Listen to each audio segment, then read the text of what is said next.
All right, coaches. Thanks for giving us a little bit of your time today. We're about a third of the way through spring ball already. Can you give us a little bit of insight what's gone on the first 5 practices, and then we'll open up for questions.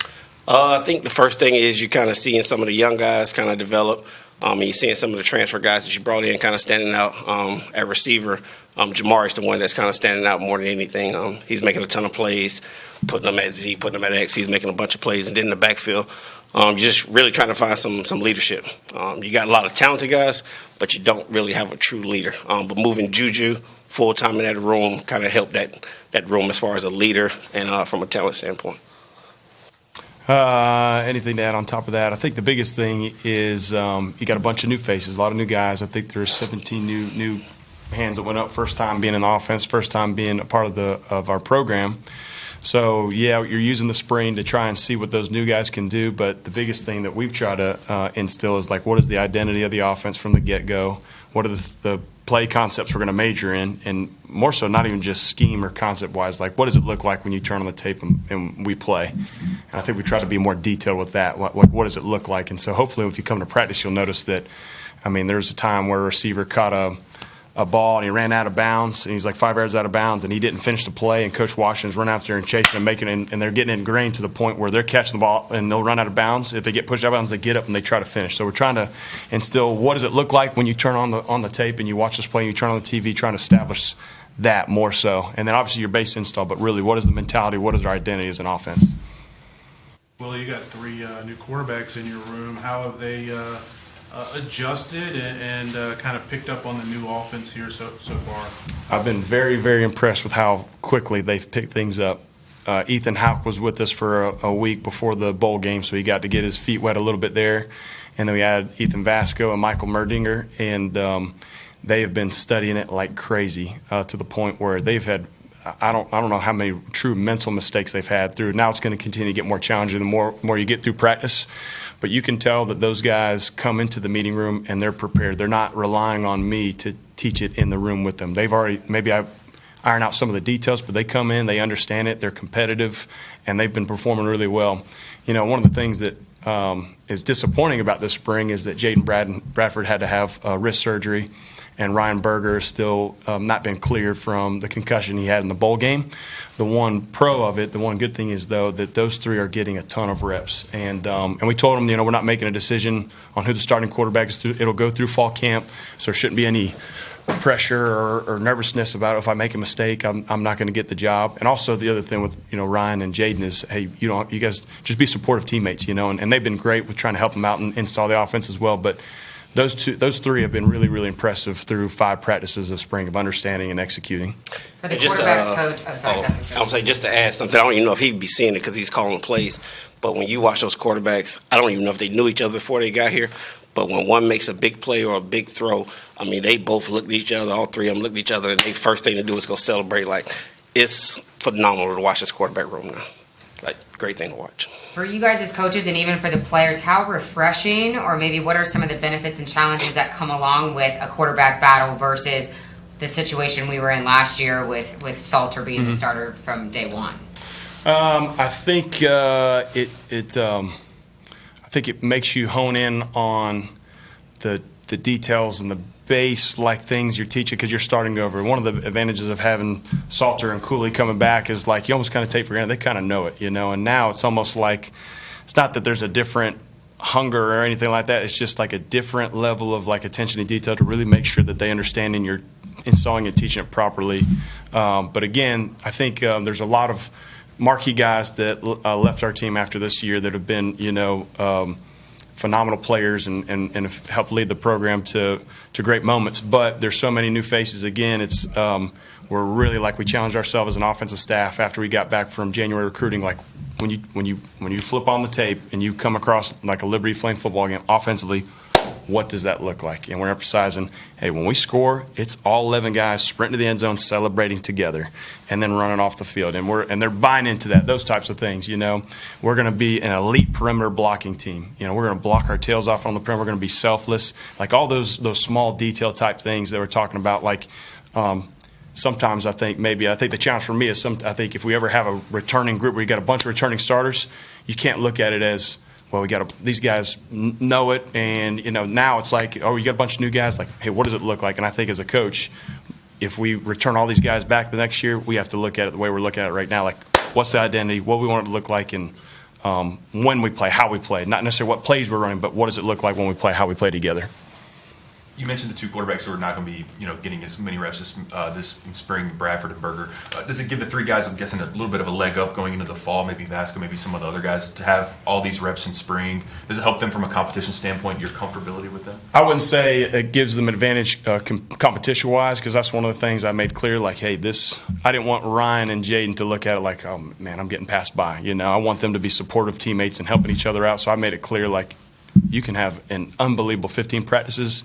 We're installing, we're seeing you compete, seeing what things you can do, but the decision won't be made until we get back here in August. And so hopefully that takes a little, for the guys that are getting the reps now, there's a little bit of there's not a bunch of pressure on me that I have to perform, and there's also a little bit of ease of mind for the other two that aren't able to take reps right now. And I think you're trying to build that.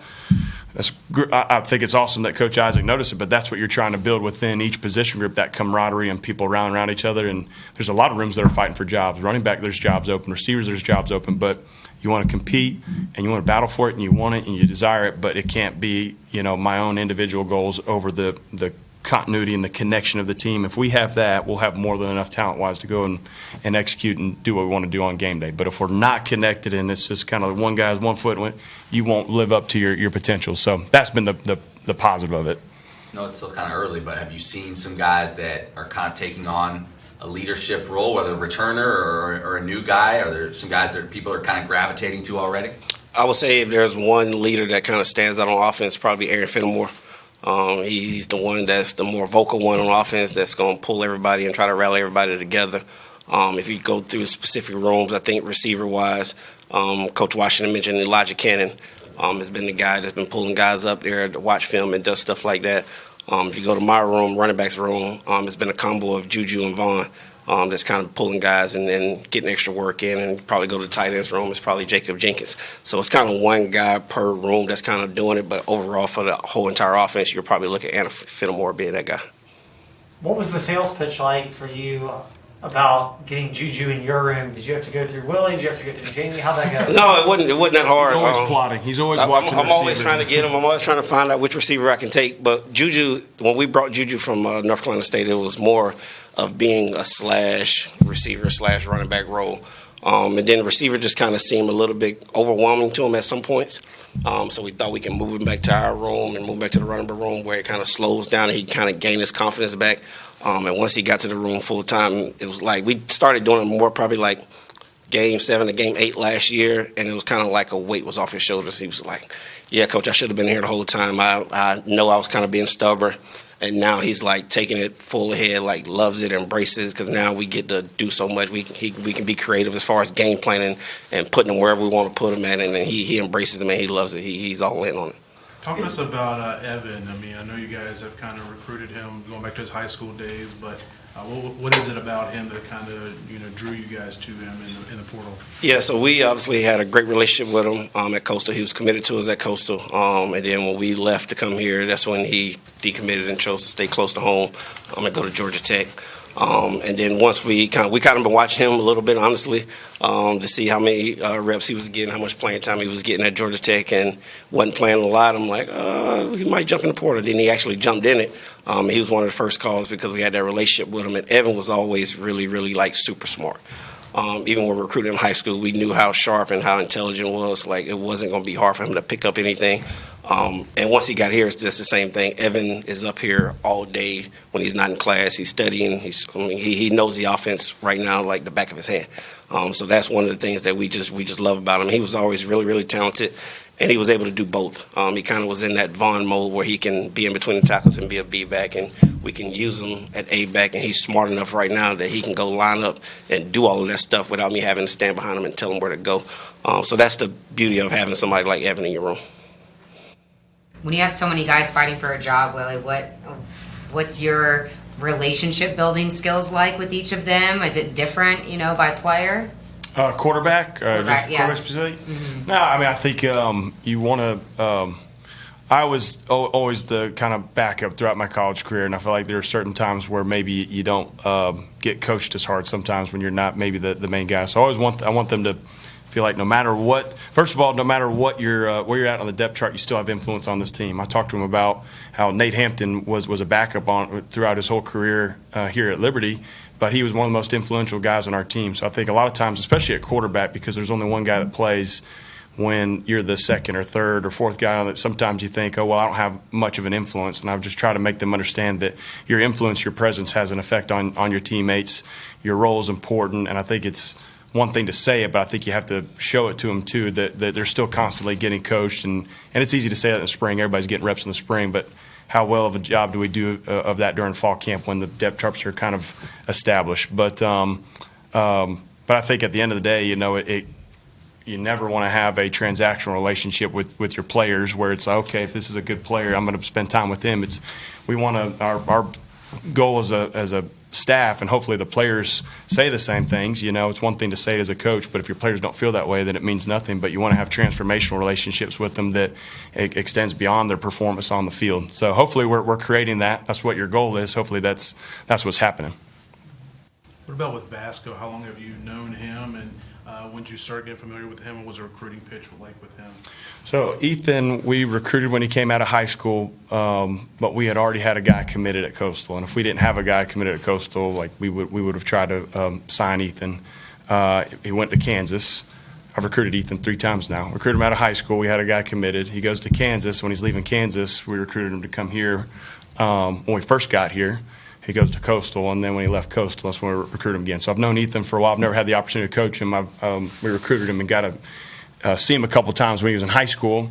But it was a guy that had a relationship. It's kind of the same thing you're asking with Dickens. A lot of these guys you end up signing, maybe not all the time, but typically there's some type of connection, prior relationship. There's a comfortability because when that portal window happens in December, you basically have 2 weeks to figure out where you're going. You get them up on visits. So you want to have if you don't have any type of connection, you didn't recruit him, you really don't know what are you bringing into the locker room. So I know he's a high character guy and is a great fit in our locker room. And same with Michael Merdinger, who's only at North Carolina for 1 year, but we recruited him heavily when he came out. He took an unofficial visit up here. He'd been up here before, and so had already seen the play. So there's already prior connections with both of those guys beforehand.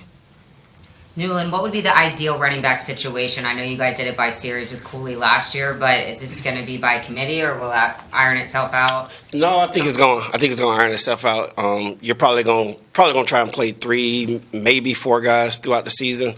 So you kind of, and we kind of opened it up and told all the guys, and especially in the running back room, we put up a depth chart and we had a big old red X. There is no starters in our room, so it's a competition between really Juju, Vaughn, Evan, Caden to see who's going to be obviously we play with 2 backs, who's going to be the main 2 backs that's going to roll out there, and then the other guys are probably going to be rotational throughout the game, but we're trying to find the main 2 right now.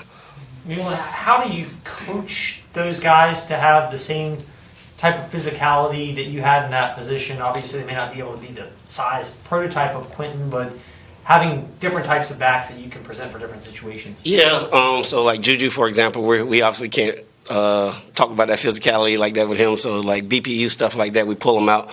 But we try to get him some more stuff where he can kind of be that physical guy as far as running between tackles. We're trying to teach him and get him better at being able to do that stuff. But Vaughn already has that type of physicality. Caden will run through your face. He's that type of dude. Evan just did it yesterday. So some of those guys, you just got it. You kind of want the guys that you're recruiting to just be tough, physical guys that can run through people's face, and that's what you kind of look for in a recruiting process.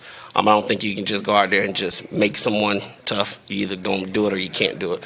So that's part of the eval process when you're looking at these guys. Willie, he mentioned Jamari, and you guys mentioned Elijah Canyon, somebody who's picked up a leadership role. Who are some other guys in the passing game that you're looking at to maybe kind of transform that part of the offense, I guess?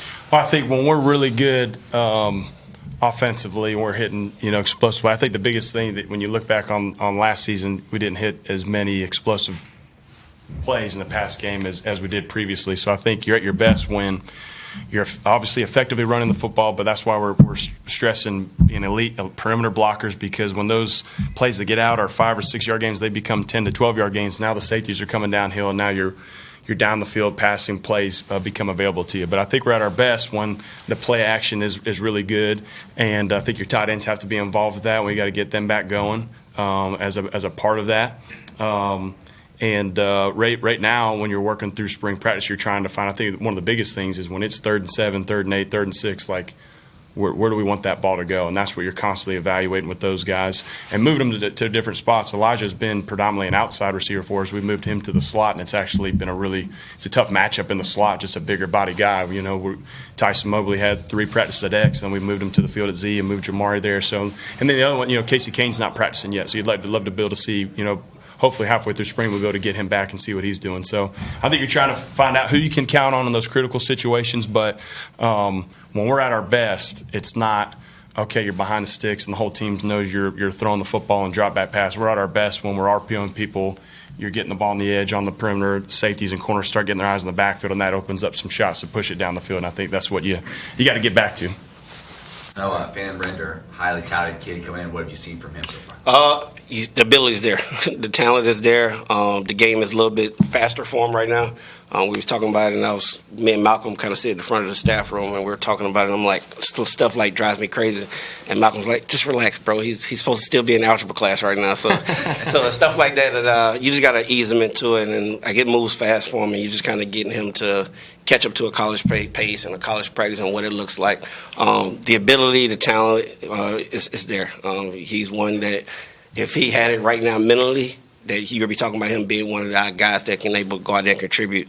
But once it slows down for him, I think he's going to be really, really, really special for us. But it's moving so fast for him right now, so we just got to slow it down a little bit for him. Legs like tree trunks, though. He's Good grief. talented, very, very talented. Yeah.